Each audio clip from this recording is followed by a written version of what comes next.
नमस्कार दोस्तों, कृषि ज्ञान में आपका स्वागत है। किसान भाइयों, आज हम बात करने जा रहे हैं धान की स्वस्थ नर्सरी को कैसे तैयार करें और धान की नर्सरी को कितने बाई कितने एरिया में लगाएं जिससे नर्सरी अच्छे तरीके से तैयार हो। और जो नर्सरी के लिए कौन कौन से बीज का हमें चयन करना चाहिए, किस तरीके के बीज को हमें लगाना चाहिए और किसान भाइयों कितना एरिया नर्सरी के लिए पर्याप्त रहेगा, ये सारी बातों की हम चर्चा करेंगे।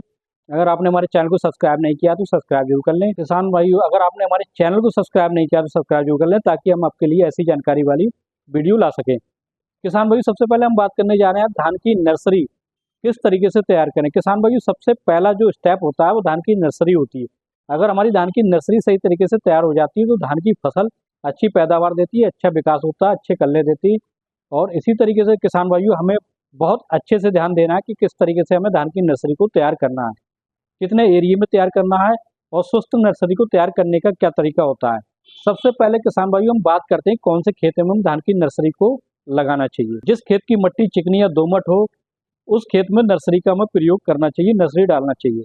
रेतीली मिट्टी में हमें धान की नर्सरी नहीं डालना चाहिए जिसमें जड़ों का विकास नहीं हो पाएगा। उसमें जो विकास ग्रोथ दर होगी नर्सरी की अच्छी नहीं होगी और नर्सरी हमारी बेकार हो जाएगी। इसलिए हमें चिकनी या दोमट मिट्टी में ही धान की नर्सरी को डालना चाहिए। उससे पहले किसान भाइयों, हम बात करते हैं उस एरिया की जिस एरिया में हमें नर्सरी को डालना है।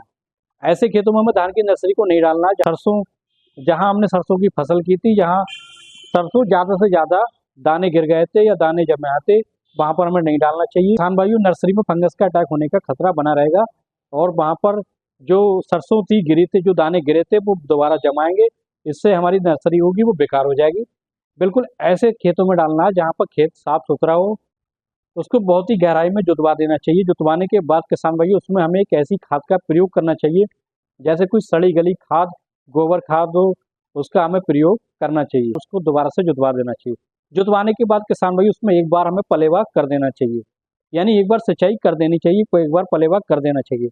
पलेवा करने के बाद किसान भाइयों, पलेवा करने का ये फायदा होगा क्योंकि जो जमीन होगी वो पूरी तरीके से ठंडी हो जाएगी, उसकी तपन निकल जाएगी, जिससे हम जो नर्सरी डालेंगे पूरी तरीके से अच्छी स्वस्थ तैयार होगी।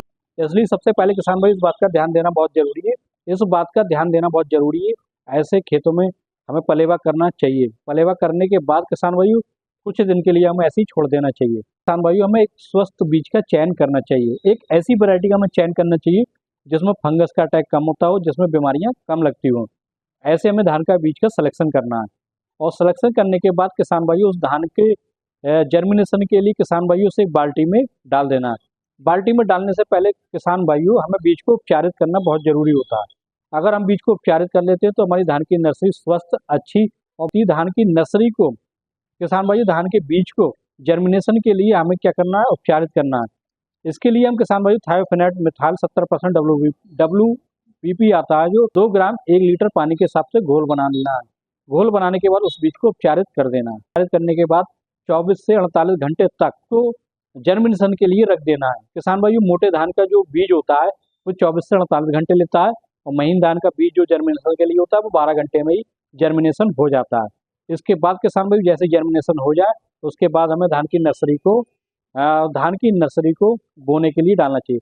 धान की नर्सरी को ऐसे समय में डालना चाहिए जो शाम का समय हो, यानी ठंडे मौसम में। और किसान भाई, एक बात हमेशा ध्यान रखें, धान की नर्सरी को डालते समय हमें किसान भाइयों पानी को भर देना है। पानी को भरने के बाद किसान भाइयों, पानी ठंडा हो जाए शाम के समय में, हमें धान की नर्सरी यानी जो जर्मिनेशन हमने किया था उस धान की नर्सरी के लिए बीज को डाल देना है खेत में। फिर क्या होगा किसान भाइयों, हमारा जो नर्सरी होगी एकदम से स्वस्थ अच्छी हरी भरी होगी, ज़्यादा से ज़्यादा कल्ले होंगे, ज़्यादा से ज़्यादा फुटाव होगा। उसके बाद किसान भाइयों, कुछ दिन 10 दिन या 15 दिन के बाद जब उसमें कोई खरपतवार अगर उगाते हैं तो उसमें एक हम नॉमिनी गोल्ड की स्प्रे कर देना है। यानी किसान भाइयों, 10 ml पर टंकी के हिसाब से उसकी हमें एक स्प्रे कर देना है, जिससे जो खरपतवार होंगे धान की नर्सरी के वो नष्ट हो जाएंगे। नष्ट होने के बाद किसान भाइयों, धान की नर्सरी होगी एकदम से स्वस्थ बेहतर और मोटी होगी। इसी तरीके से किसान भाइयों, उसकी हम जब हमारी धान की नर्सरी लगभग 25 दिन की हो जाए, खेतों में ट्रांसप्लांट करा देना बहुत जरूरी होता है। सही समय पर हम अगर अपनी धान की नर्सरी का ट्रांसप्लांट करा देते हैं तो किसान भाइयों ज़्यादा से ज़्यादा ग्रोथ होती है, यानी जो पौधे में ज़्यादा से ज़्यादा ग्रोथ होती है, ज़्यादा से ज़्यादा कल्ले होते हैं। ऐसी नर्सरी में बाद में कोई बीमारी आने का खतरा कम हो जाता है। क्योंकि हमने बीज को उपचारित किया था। जिस बीज को हम उपचारित कर लेते हैं तो उसमें जो बीमारियाँ बहुत ही कम हो जाती हैं। यानी जैसे BLB की लास्ट में शिकायत आती है, जैसे शीत ब्लाइट जैसे और समस्याएं आती हैं, और जो फंगस के अटैक होते हैं वो किसान भाइयों उससे हमारी फसल सुरक्षित हो जाती है। इस तरीके से किसान भाइयों हम अपनी हरी भरी अच्छी तरीके से नर्सरी को तैयार कर सकते हैं।